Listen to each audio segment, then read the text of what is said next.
This is the MyMichelleLive podcast. Get ready to get geeky at SciTech Talk. Here's Michelle. Welcome to SciTech Talk. I'm Michelle Mendoza. Happy to hang out with you today. Wow, what a world, right? Things are crazy. So you ask yourself, is this all there is? Is there anything more? Well, science has been asking that question too. In fact, science has been looking into a phenomenon that we're going to take on today, and that's near-death experiences. What happens when you die? Science has been digging deeper and deeper into this idea of, is there an afterlife? What can we know about the world to come? So we're going to talk about it to see what neuroscience sees. We're going to be talking with someone from the new Netflix series, Surviving Death. Have you seen it or heard about it? It's kind of interesting. And we're going to talk with a man who wrote a book about heaven, based on the original book about heaven, the Bible. You may have heard of Dr. Robert Jeffrees. So we've got some heavy hitters on the program today. First, I wanted to talk about some of what science is looking into. Dr. Tamara Russell's talked about neuroscience of near-death experiences in a conference, and it's on YouTube. We'll put a link to it. But how interesting it was when she talked about near-death experiences. And Dr. Raymond Moody is really a kind of go-to guy. He coined the term near-death experience in some of his early writings. And he has these 9 points, usually a strange sound, something about feeling peace and painlessness, particularly those that are in trauma. They report that they no longer feel the pain. Out of body, the tunnel, rising up, sense of the body moving, meeting kind of beings of light, the life review, and often a reluctance to return. And the other thing that's really intriguing to me from a neuroscience point of view as well is often there's a choice. There's a choice about whether to return or not. Wilder Penfield from the University of Montreal, he's a neurosurgeon, neurophysiologist working for decades. And he says, I was working as a scientist trying to prove that the brain accounted for the mind and demonstrating as many brain mechanisms as possible, hoping to show how the brain did so. And he was doing single cell recordings in direct single cell recording of the brain. So this guy was right up close to the phenomena of brain. And he said, in the end, I conclude that there is no good evidence, in spite of new methods, that the brain alone can carry out the work that the mind does. What's interesting is what science is finding is that we just don't know. There is something that's happening. Now, with neuroscience, there's some thoughts that there's something going on with a traumatic experience. Death is probably the most traumatic experience, arguably, that you can go through in life, right? So this is how she explained what could be taking place when we have these crazy experiences, what is going on with the mind. Something beyond that often doesn't have words, that we can't quite language. People need to use art or metaphor or poetry to kind of capture the meaning of their experience. You know, from a neuroscience point of view, we're talking about something called the salience network. It's this combination of what we're feeling and how our brain is kind of choosing to orient our attention to things. And it comes into play when we meet something novel, something that might be dangerous. The shock and awe network is what I call this, because your salience network comes into play, moments of shock and moments of awe. And that's kind of what the near-death experience is for many people. It's like a massive shock. And so this is important, right? Because one of the features of an NDE is the life review. Yeah, people talk about a life review. All my life flashed before me. It was like a video. It was kind of some pictures. Majority of people do report kind of pleasant memories. Not everybody. The research suggests between 15 and 30% of people don't have a positive experience when they have an NDE. And one reason for that in my hypothesis is actually, well, your hippocampus is basically just going, and it's going to spit out the memories that are probably closest. Okay, that can explain some things that are happening, but there are things that start to happen that you just can't explain. People talking about things that they wouldn't know lying on a hospital gurney, like what people were doing outside of the room and down the hall, or people that they knew that are loved ones that were praying for them nearby, or experiencing things that they say they may have experienced in heaven or in hell. We'll talk about some of those stories as well today. So what Dr. Russell says is that we need to be kind of sensitive to all of this.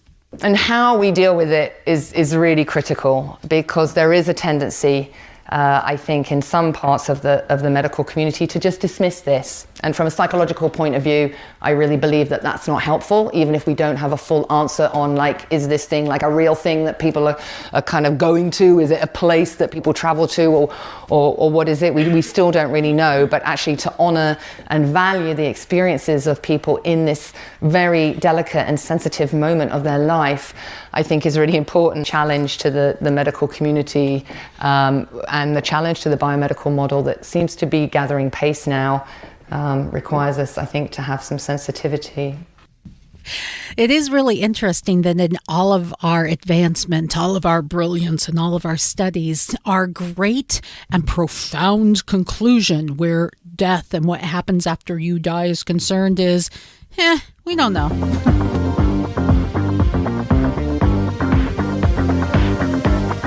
Welcome to a crazy world, right? With everything that is happening around us, don't you think some of us are going, is there more to life? Is there anything else? Do we have anything to look forward to? What happens next? Is there a heaven? Is there a hell? What happens when we die? More and more people are asking that question, and more science is being put to the study, and that's why we're taking it on this science and technology talk. According to many sources, near-death experiences are happening to many people. In fact, 5% of the adult American population report having a near-death experience once their heart stops.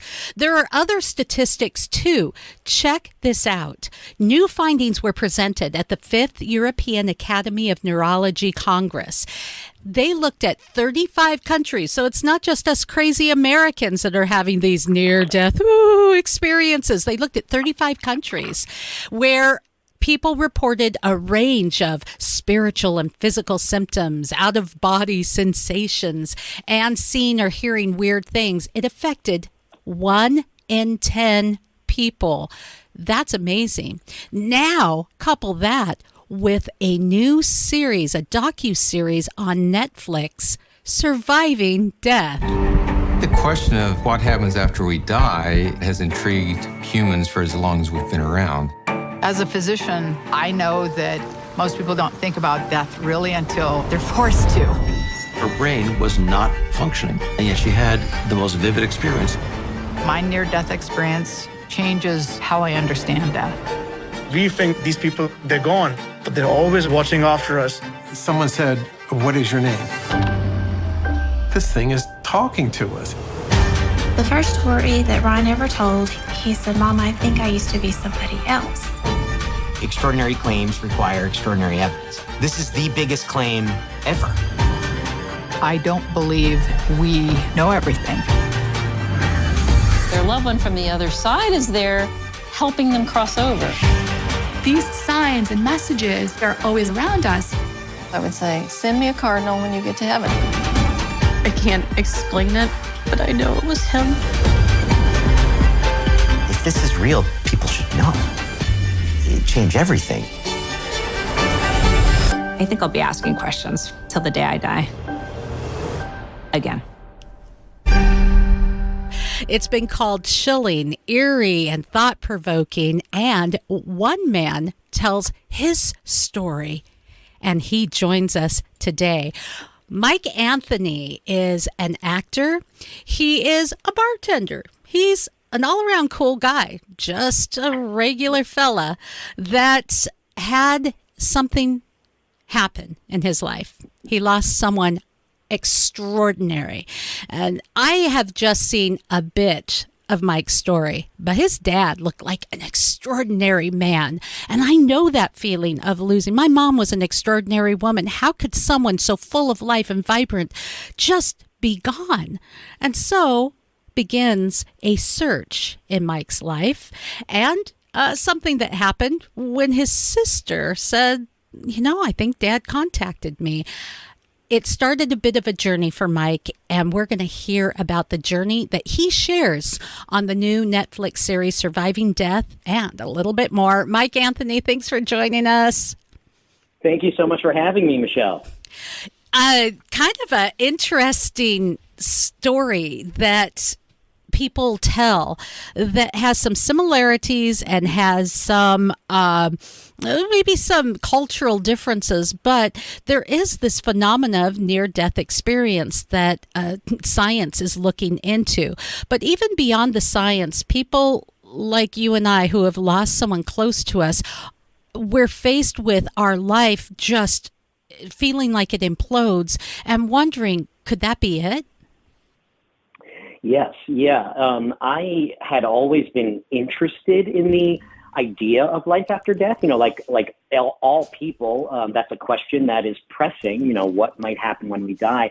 But I'd grown up with a scientific bent, before I became an actor. I'd actually gone to college to be a science teacher. I always loved science. You just got even, I'm sorry, you just got even more interesting. That is really cool. Oh, Scientist, bartender, cooking up scientific concoctions, a professional actor. Yeah, this is interesting. Okay, go on. Yeah, my life has gone in all sorts of crazy directions, but that was where it started. I had a science teacher early on who totally ignited my imagination, and I fell in love with science's ability to explain the world around us. But what was even more interesting to me was the liminal areas where science cannot explain exactly what's happening, like quantum physics, for instance. We get down to the very small, and we have no idea what's going on.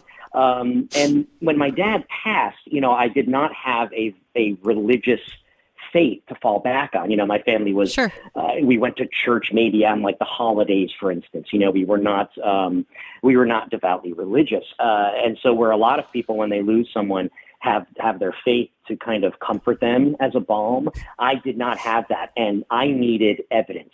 I needed science to tell me that my dad was still around. The near-death experience thing is one area that totally fascinated me because the effects of it are so profound on the people that have had them. Because since I've been on this journey trying to, figure some things out, I've spoken with people who have had near-death experiences. And the experience is so profound, it's almost always described as, without question, the most profound experience of their life. It's described as more real than any other real they've ever felt. They describe it almost like waking up from a dream, as though this reality here that we're living is the dream, and dying and coming out of their body, that was the reality. But what's more interesting than their experiences, perhaps, is the fact that some of them have what are called veridical NDEs.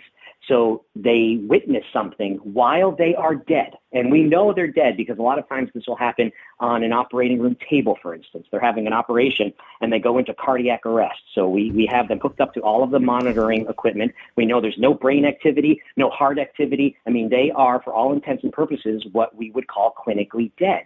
And yet they come out of their body and they see what's happening. And in the best cases, they'll, for instance, go down the hall to the waiting room where their family is, and they hear the conversation that their family has, and they're able to report exactly the words that were being said. There are some really, really interesting veridical NDEs that are impossible to explain away. And just to touch on one more aspect of this, one of the areas that really fascinated me early on are cases where someone who has been blind from birth And in some cases, the ocular nerve is not even like connected to their brain. So there should be no way for a visual signal to get from the eye to the brain. And they die, and they come out of their body and have a fully visual experience. Somehow, while they are out of their body, they see. And then they are resuscitated, they slam back into their bodies, and of course they can't see again now that they're perceiving through their brains again. There's a great book called Mind Sight by a guy named Kenneth Ring, I believe his name is, from the University of Connecticut. And he goes into a bunch of case studies, which are all covering people who were blind, who had near-death experiences. So there is a whole world of evidence out there that I just was totally unaware of until my dad passed and I started to look for it. Oh, that's so crazy. And when you think about it, wrap your mind around it. I'm just going to repeat what you said, basically. Someone who has been blind from birth, you have not seen anything. Mm-hmm. You've experienced the world in that darkness. So to be able to come back and report what things look like is unbelievable.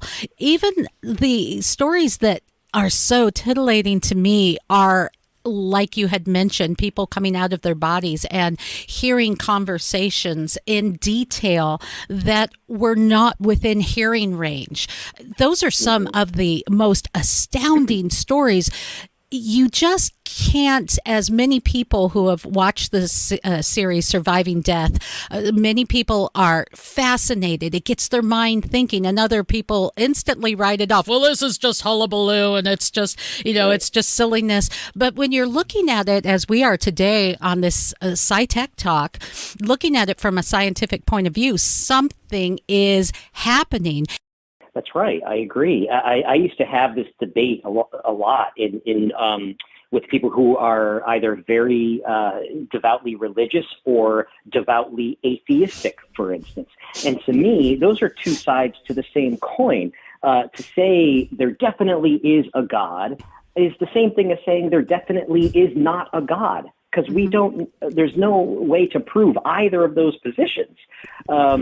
So for me, it really is about looking at the evidence. And for people who say something is, for people who say that anything is impossible, I just will go back to the fact that we don't even know what the universe is built on, right? At one time, we thought atoms were the smallest bits of matter, right? And then we figured out that those were made up of things called protons and neutrons and electrons. And now we theorize that those things are made up of quarks.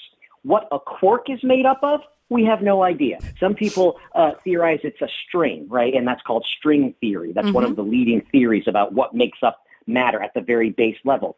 But for that theory to work, the strings have to be vibrating, right? And it's the different rates of vibration that give them their different qualities, their different aspects of how they become physical. But what makes those strings vibrate? Again, we have no idea.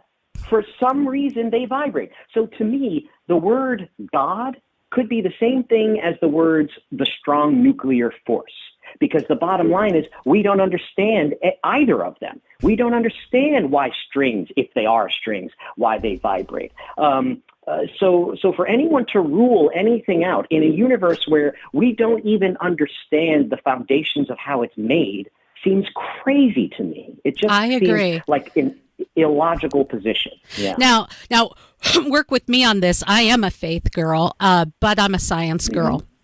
And that means that I want to look at evidence. While I can have something settled in my own mind, when you look at things from a logical perspective, you want to look at the evidence. Is there proof of God? No, there's evidence. Is there evidence of a near-death experience? Is there proof? Well, you can't weigh it out. There's a lot that goes into proving, but there is evidence, and you need to look at that. And then this blows my mind as a faith girl that conventional, I did go to church on Sundays, more than just Easter and Christmas, where I might see and wave at Mike. We talk often about that. The Bible actually says, go ahead, test me, try me, and prove me. I appreciate that because I want to poke at it. I want to know. I don't want to take anything for granted. So that is the approach that this Netflix series, Surviving Death, comes from as well. You don't take anything for granted. You really look into things, give it the benefit of the doubt. Don't try to come with a preconceived idea. And this is where faith goes bad. And faith, as you said, faith in God, that's a faith. But faith that there's not a God, that's a faith as well. Because, man, you have to believe that this just accidentally happened. So that's a faith as well. People will come to an idea of what happens after death with a preconceived idea, and it's hard to listen to all the stories to try to compile, or they're afraid of challenging their own beliefs. You don't do that as much on when in your story, nor does the Netflix series Surviving Death. Would you agree with that? I do agree. Yeah, like you said, it is all about, as far as science goes, right? It's about what we can observe and what we can test and have evidence for. And recreate. That is what science is. Observe, test, recreate. Boom. That's real hard to do. Okay, we're just going to put you to death again so we can observe this and test this, right? Right. That's right. Yeah. And so that's what science at its heart. It's observing something that happens in the world and then trying to figure out why that thing happened. For a lot of the topics that you and I are talking about right now, science simply ignores that they happen. That's how they get around the issue. They just ignore that these things happen. And a good scientist cannot do that. I literally had a skeptical scientist say to me, "It can't happen because it can't happen." And I was like, what? What does that mean? What he was saying was that in his view of physics and his materialistic view, meaning that everything is material, everything is physical, it's simply impossible for my dad's consciousness to have survived the death of his body, because my dad's consciousness was also a part of the material world. So it can't happen because it can't happen. But that, of course, makes no sense. Science doesn't rule things out because our equations say they don't fit into the equations. When something new is observed, you have to change your equations to now fit in the new thing and not the other way around. And there is just so much evidence. And it's not just one line of evidence. That's the part that really got me. It's not just that there are people who die and come out of their body, some of whom are blind or deaf and they can hear or see. It's not just that there are little kids who have these memories of previous lives that are later verified to be accurate. It's not just that there are mediums who give this accurate information that there's no way we can understand, that they can see. It's that there are all of these things. All of these things happen, and all of them point to the very strong indication that consciousness can exist separately from the human brain, and then that can also mean that it can survive the death of that brain. There is a ton of evidence. There is something that has always offended me as I do this program. It's that phrase, "it's settled science." And I don't care how much science or evidence you have, when your science is settled, it's no longer science. Science must be poked, it must be prodded, it must be challenged. You're skeptical scientist. It's like the science version of mom or dad saying, "Because I said so." But why? Because I said so. It's this backwards idea. Because the earth is flat. Because we are riding on the back of an elephant, and that's just the way it is. We cannot be that way. So as you're listening to Mike and I's conversation, Mike and Michelle, that sounds kind of cool. It's like we have this friendship thing going. As you're listening to our conversation today, think about wherever you're coming from a world of faith or anti-faith or skepticism or whatever it is. Sometimes we are so entrenched in what we believe, we're afraid to challenge it. Don't be afraid, because the truth will indeed set you free. And it's fascinating along the ride. I wanted to talk a bit about your own journey, Mike. You in your investigation have spent time with mediums, people who say that they can be in contact with your father, and you've described it as kind of a roller coaster ride, because you love your dad, and these things can play on your emotions. It's it's difficult. You want something to be true. I think you had said something I think nails it. When you really want something to be true, you'll pick out what's true, what might look as true, and disregard everything else. So in that, we're kind of like the scientist, this is the way things are. We all tend to do that. It is. Yeah. Mediumship, it's, in my opinion, it's one of the most difficult lines of evidence as far as providing proof of anything, right? Because the human brain does something called there's something called patternicity, right? Where the brain is amazingly good at learning patterns and learning what to expect. And it comes from millions of years of evolution, right? Where if there's a tiger hiding in the trees, the brain starts to know what that looks like. And if it sees something similar to that, it will fill in the details even before you've actually seen the whole tiger, if this makes sense. And you'll start to run away from that tiger just because the brain has filled in the information to let you know that that thing is a tiger. It's the same reason that we see faces in clouds, right? Because our brain is trained and remarkably good at making having patterns that repeat and picking up on those things. And that can happen easily in mediumship. There's something called the Forer effect, and it's the reason that astrology is so popular for some people. A guy named Professor Forer had an experiment with his class where he gave everyone this reading of their personality that he had told them he had gotten by supernatural means, right? And then he later on let them all know that he had given all of them the exact same reading, and what it was just an astrology reading out of a newspaper from that week. But he gave the same exact one to every student, and every 4.25 out of 5 of the students believed that it was individually meant for them, because that's what the brain does. It very quickly individualizes and will pick out things that help create the pattern that it expects to be there. So that is what makes mediumship, using it as evidence, a very difficult thing, because mediumship is, as mediums will say, it's not a science, it's an art, right? For most of them, it's an interpretation. They're hearing things, they're seeing pictures from their own frame of reference, and they are trying to translate what these messages and images mean. So it's not as simple, obviously, as my father, who's no longer in a body, somehow standing behind the medium and whispering full sentences into her ear. That's not what's happening.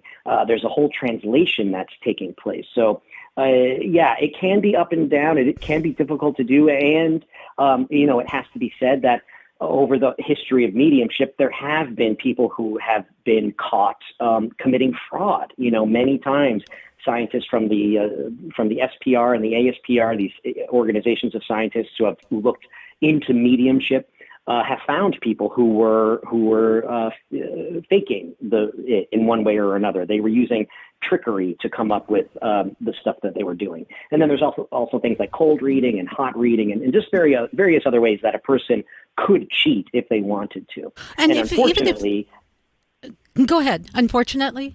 I was just going to say, unfortunately, those people who have cheated in the past have colored the entire area of mediumship as far as most of science considers it. Like, most of science thinks that because Houdini unmasked a few fraudulent mediums, it means that all mediumship is not a real phenomenon. And that simply is not true, because there is very good evidence that it is a genuine phenomenon.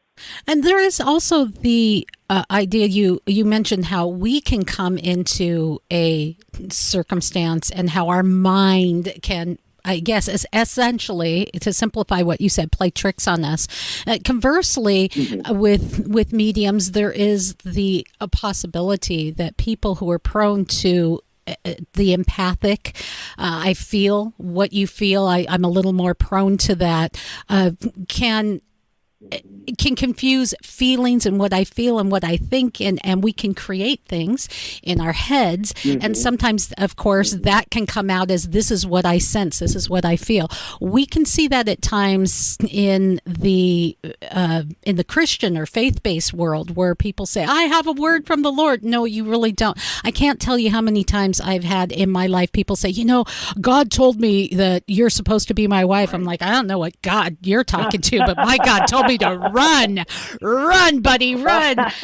So people will hear things because they want to. So that is I could see how that's a really tough area to observe. But also when you're trying to listen, gosh, that just plays on your heartstrings as well. We're talking people who are hurting, missing people, grieving, and we're not good at that in America. We're not good with death to begin with.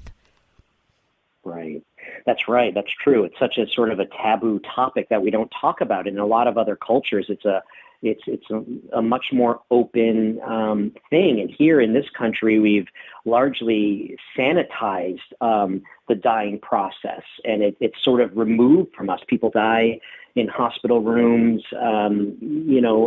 whereas it used to in the past, years and years and years ago, people were dying much more often at home with their loved ones. Dying natural deaths. And we used to let the body go more easily than we do now. Now science and medicine is all about keeping a body going as long as we can, no matter what the quality of life might be for that person. It's just about keeping that physical body going.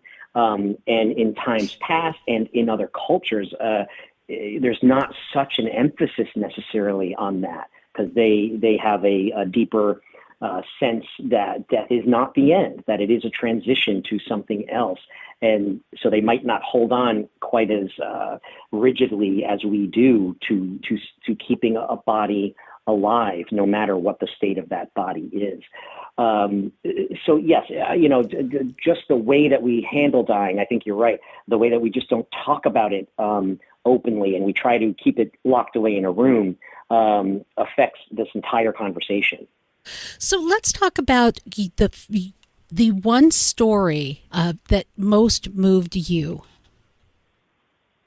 Well, for my personal story, I just published a book this week called Love, Dad, How My Father Died, Then Told Me He Didn't. And that tells the story completely. And I hesitate to get into the climax of that story because out of context, it'll make me sound totally nuts. Because I started as a completely just open book, and then the place where I ended, I saw something with my own eyes that tells me without question my physics teachers are not correct. The universe does not work the way they say it does.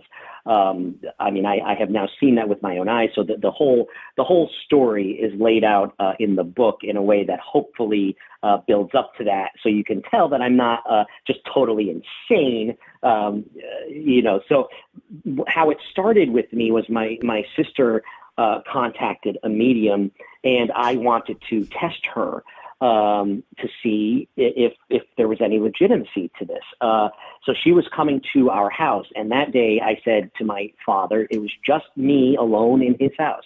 And I said, okay, Dad, if this thing is real tonight, I want you to get this medium to mention my hair. I want you to get her to somehow mention my hair.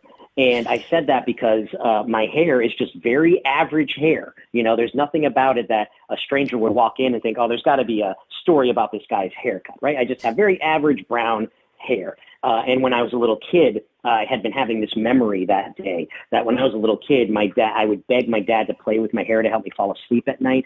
So for hours and hours, the poor guy would play with my hair to help me fall asleep. So I'd just been having that memory that day. And so I said that out loud to him. So the medium comes to the house. She does a reading for about an hour. She doesn't even know I'm going to be there, by the way. She only knew that the address that she was supposed to come to and my sister's first name. That was all the information she had. And the whole reading is extraordinary.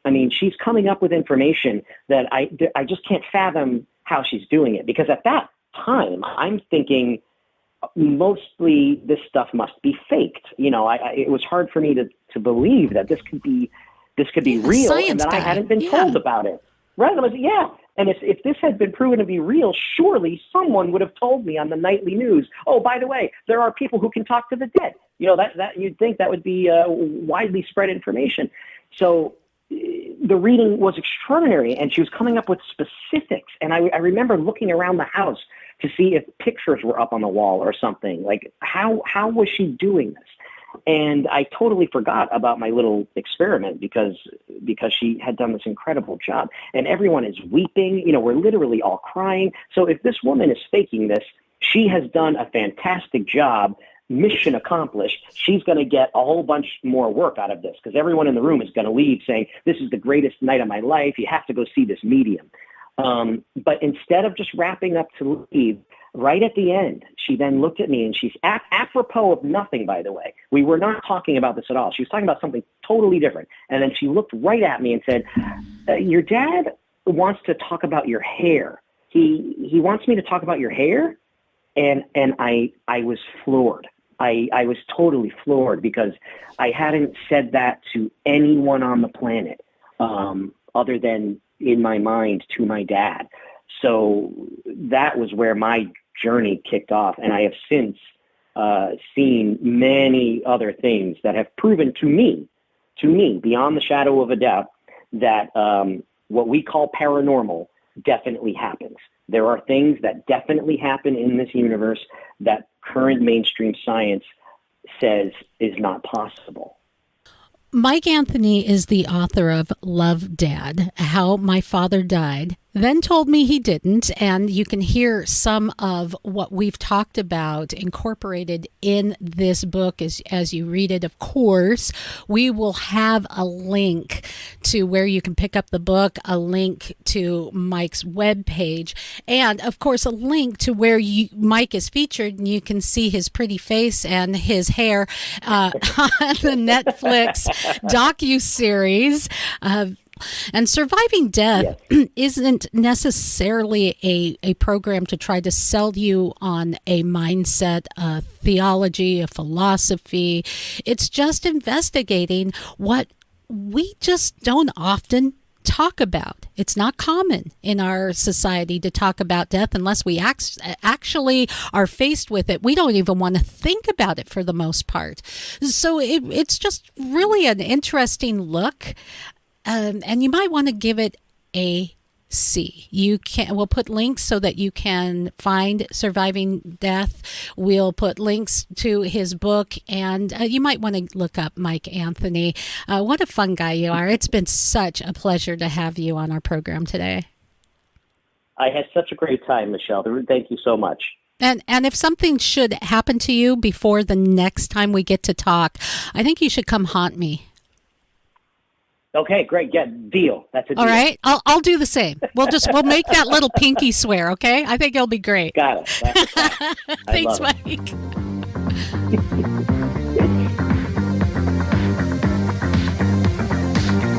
Today, we have looked into how science has become quite interested in what happens after you die. It's been a ponderance for mankind since the beginning. So come on, we've all thought about it.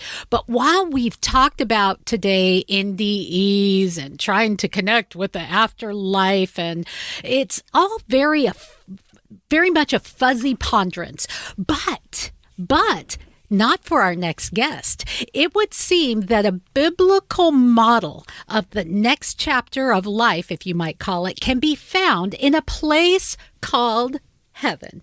Dr. Robert Jeffrees is our guest. And Dr. Jeffrees, of course, pastor. He's a news contributor, a radio broadcaster. He wrote a book called A Place Called Heaven, and A Place Called Heaven for Children, which is a must-have if you have kids. It talks about what he says are truths about our eternal destiny. But now, in a new book, A Place Called Heaven Devotional, 100 Days of Living in Hope of Eternity, he gives us maybe a preparation for what lies beyond. Dr. Jeffrees, good to have you with us. And good to be back with you. Thank you for having me. We have a an eternal destiny, you say, in heaven, and people are pretty interested in what might be next. Now, we've even talked today, just for your information, about the Netflix docudrama Surviving Death, but all of that is supposition. You've kind of already laid out what you say are truths and even dispel some myths about heaven in your books. Can you share some of those? Well, I think you are right. I mean, even the Bible says God has set eternity in our hearts. There's something inside of us that knows this life is not all that there is, that there's something beyond. The only question is, what is that something beyond? And the most reliable source for the answer to that question is Jesus himself, the only one who's gone over to the other side and come back to tell us what really awaits us. And, Jesus affirmed heaven. He said, I go to prepare a place for you, and I'm coming again to take you there, and I'm the way, the truth, the life to get there. But he also affirmed the reality of hell, people who die without their sins forgiven. In fact, when you look at the Gospels, Jesus talked about hell more than he did about heaven. But this book, A Place Called Heaven Devotional, is really 100 days of encouraging Christians to focus on the eternal destiny that awaits them if they know Christ as Savior. And we were planning this book a year and a half ago. Little did we know the week it came out that we would be in a global pandemic, that our country would be in an almost civil war over politics. But this is a great time for us to remember this world is not our ultimate destiny. God has something much better planned for us. What I really like about your new book, and I really did like your book, A Place Called Heaven.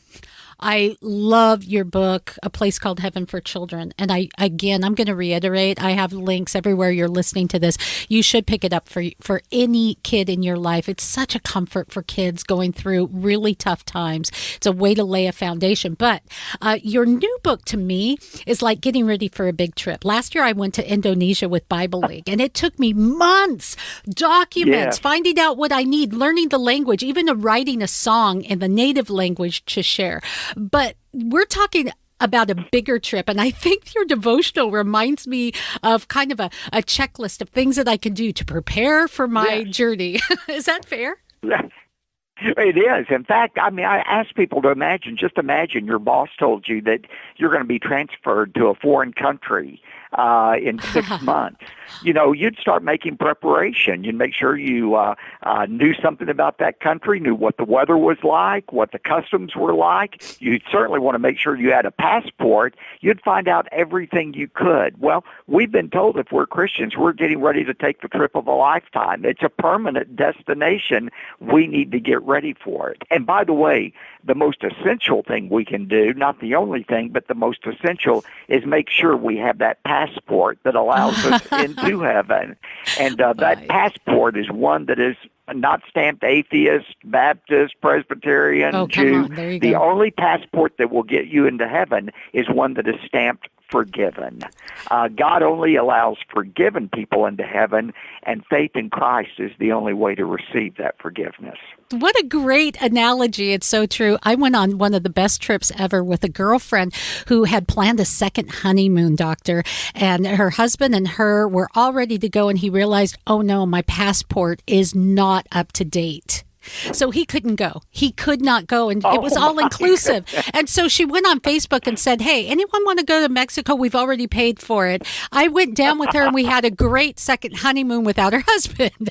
But his passport was not ready. That's something that all of science, all of what we can see in nature, everything points to a story, a grand story, and it culminates in that forgiveness.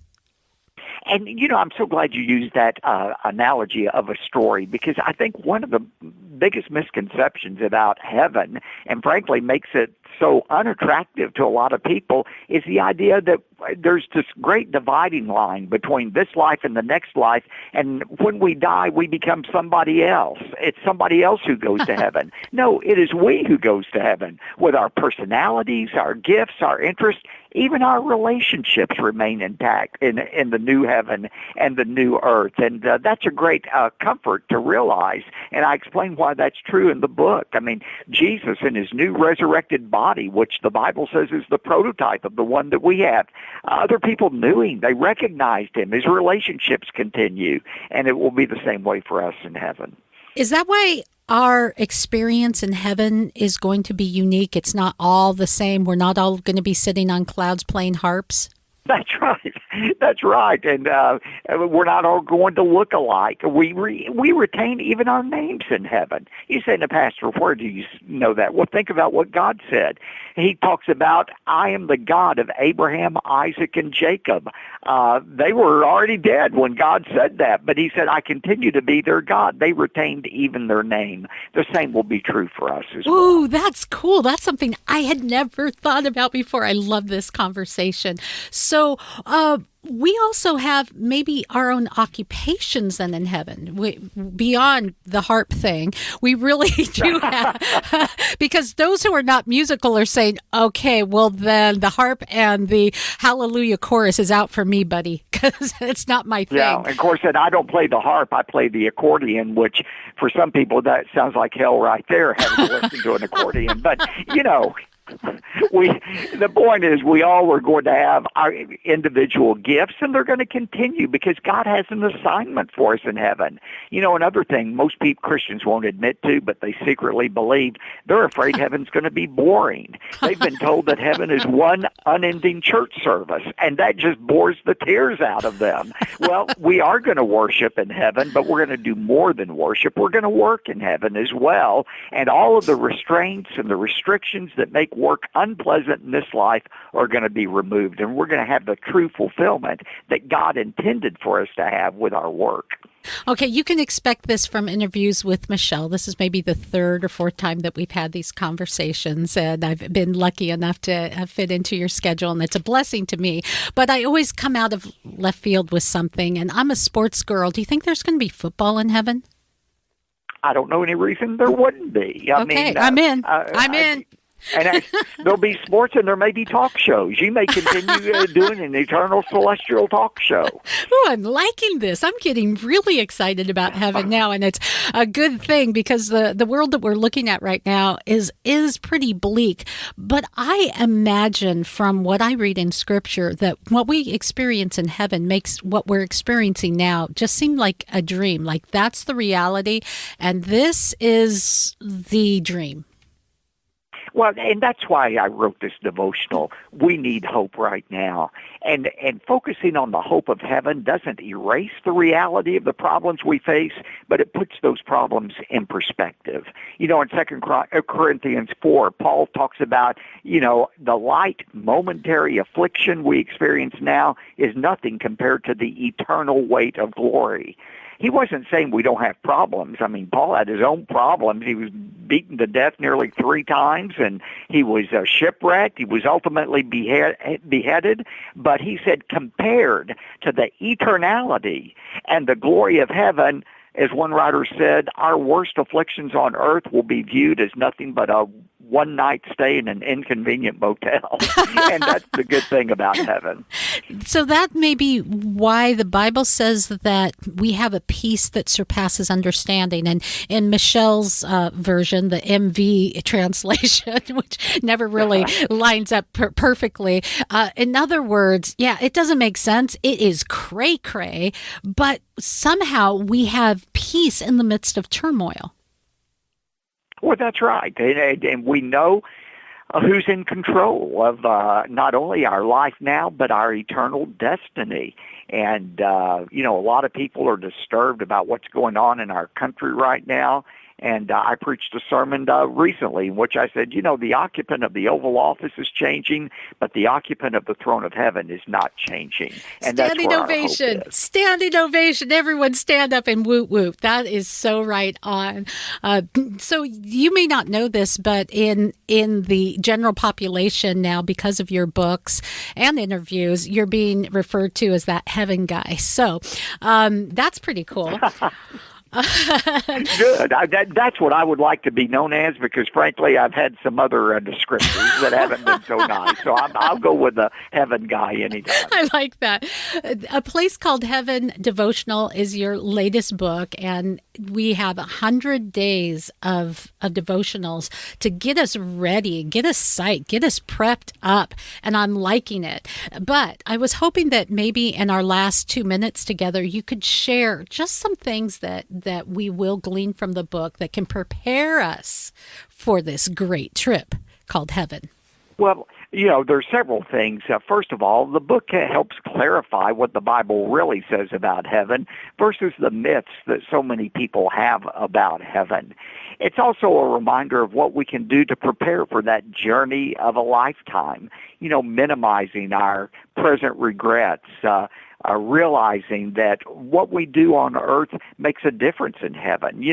I think, Michelle, perhaps the greatest myth about heaven is it's going to be the same for everybody. It's not. I mean, while our good works absolutely have nothing to do with securing a place in heaven, our good works after we are saved have a great deal to do with the kind of heaven we experience. The Bible talks about rewards in heaven, and the great truth is what we do here on earth reverberates in the halls of heaven forever.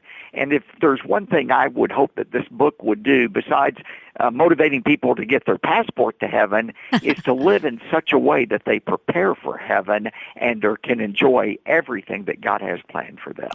Sir, can I just tell you, I know that you're everywhere, television, radio. I mean, I'm not saying that you're omnipresent. I'm just saying that, you can find you everywhere. But every time that we talk, it's like I'm talking to a friend, and I appreciate the way that you relate to people. And I appreciate the way you relate to me every time you come on my program. God bless you, and thank you. I'm looking forward to hanging out for quite a while, haven't we? Right. I'm looking forward to hanging out with you in heaven. Amen. And maybe before, who knows? Okay. Well, God bless you, and thanks again for being with us. Thank you for having me, Michelle. My Michelle Live comes to you with thanks from one of our affiliates, in particular, Real Bearded Men. Check out their products, all for our bearded listeners. All my brothers with beards, raise up your beards.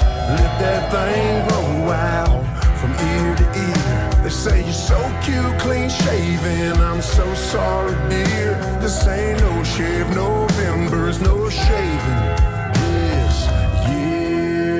Our brothers with beards. We have a special deal with Real Bearded Men. Go to our website, get a coupon code, and use the link. You'll get the best deal on products for men with beards.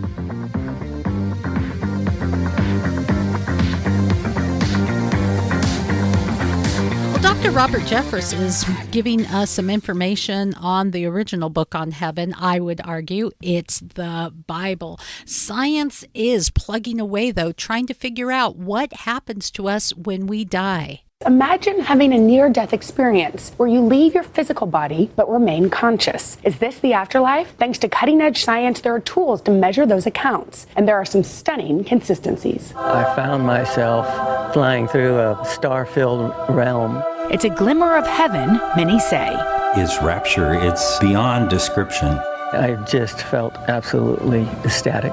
Transformative, miraculous, even magical. But are they actually real? What happens during these experiences? Well, people who come close to death for any reason typically describe a sensation of being profoundly peaceful and comfortable. Some of them describe a tunnel and a bright, warm welcoming. That is a report from today. Here's more to the story. Dr. Sam Parnia of SUNY Stony Brook and author of Erasing Death conducts cutting-edge research. Probably the most interesting aspect of this is that a small group of them, not everybody, describes a sensation of actually separating from themselves and watching doctors and nurses trying to save their lives, except that they're clinically dead. In the AWARE study, Dr. Parnia looked at 2,000 cases. Using auditory tests, they timed consciousness for up to 5 minutes after the brain had shut down. 40% of people had a perception of having had awareness, which was phenomenally high. 10% of them had a classical near-death experience, and about 3% of them actually had full consciousness and awareness and could describe things. And in one man's case, with verifiable accuracy, he was able to recall details for up to 5 minutes of events that were charted exactly as had occurred, even though the brain shuts down within 2 to 20 seconds. So that was 5 minutes while he was flatlined. He was clinically dead, that's right. That's right. While he was dead, and his brain would not have been functioning. Okay, figure that one out. So we know something is happening, but the question is, what is it? And what does happen when you die? Well, this is what Steve Harvey said, the comedian Steve Harvey. He hopes he's got a handle on heaven. If ain't nobody perfect, let me ask you this question. Who's going to heaven? If ain't nobody perfect, who's going to heaven? See, so he gonna have to show some mercy, right? Because ain't nobody perfect. He done made a place called heaven. I'm just want to go. I'm just, like right now, I'm a 70. Out of 100, I'm probably a 70. I'm just hoping he grading on the curve. That's all I'm doing, man. I'm just hoping this 70 is a high B and I can get on in. That's what I'm shooting for. You think that's how it works? Well, that's how many of us might think it works. And Tamara LaRoe may have been one of those. Here is her story of what happened after she died. And there you were at the end of yourself, locking yourself in the bathroom as a teenager, taking your own life. What happened as you, and you say that you knew as you felt your body hit the floor that this was the wrong thing to do. But what happened next changed you, and you lived to tell. And, you know, it's only by God's grace and mercy that I am here today, and I'm so grateful that I can share my story, because I just wanted my pain to end, Michelle, and everyone in that situation, that's what they're looking for. They're looking for the pain to end. And what I learned and what I experienced was when I actually shot myself and I knew I was dying, my body became lifeless. I became blind. I became deaf. I then knew my body had completely physically died, and my soul separated from my body and moved into eternity, and I began traveling faster than the speed of light. I no longer was bound to the physical laws of this earth, and I traveled very rapidly, and I landed in this place of complete darkness. And what I thought was going to end my pain was actually the very beginning of my pain, because I was completely and utterly separated from the presence of God. Wow. And that is true death. And I became a tormented being, and all I could do was scream out in pure agony. I no longer was lonely. I became loneliness. I no longer had a broken heart. I became brokenness. And I was the fullness. Every inch of me was now fully nothing but fear and pain. And it wasn't like I was afraid, like someone was jumping on and startling me. I became a being of fear, because fear is the absence of love. And where I was, there was no presence of God. And I could look out, Michelle, and I could see a sea of people screaming in torment just like I was. We could not communicate with one another, but we could look at each other, and we knew everything. It was completely transparent. In the spiritual realm, it's completely transparency. There is nothing hidden. I knew every sin they had committed. They knew everything I had ever done, and none of it mattered. The only thing that mattered was that we did not bow our knee to the true and living God of Jesus Christ. And that was all we could scream out and ask for forgiveness. Wow. And I continued to cry out in forgiveness, screaming out in this torment, and asking God to forgive me. And we were pleading with him, send someone back to the earth to tell people the truth. I did nothing but believe lies about my identity, about who I was and what I couldn't handle. I didn't know that my thoughts stemmed from my spirit brokenness. And oftentimes our mental health teaches us that your thoughts dictate your spiritual condition. And what I learned outside of my body is it's absolutely backwards. That your spiritual beliefs are what dictate your thoughts, which dictate your emotions. And then comes forth your will. And so I was spiritually absent because I knew God existed, but I didn't realize it was the presence of God inviting him in for an intimate relationship. I didn't know. And so here I am, completely absent from him, in more torment, more pain than you can ever explain in human vocabulary, crying out, oh, please tell people on earth that are thinking about dying and not knowing you, that are sick, suicidal, it didn't matter why, tell them the truth. And as I'm screaming out to God in forgiveness and asking him to send someone back, this beautiful cloud of glory comes, and this hand reaches down and picks me up and takes me, Michelle, out of the very pit of hell. And I travel over the vast expanse into the heavens. And then I was completely immersed in the presence of God. It was like my soul was a puzzle piece, and it unified with him, and his presence completed me. And all of then was my pain completely gone. And I felt acceptance and love and wanted and purpose. And I understood that everything in life was all about him. And the colors, the beauty, the fragrance of heaven alone is so amazing.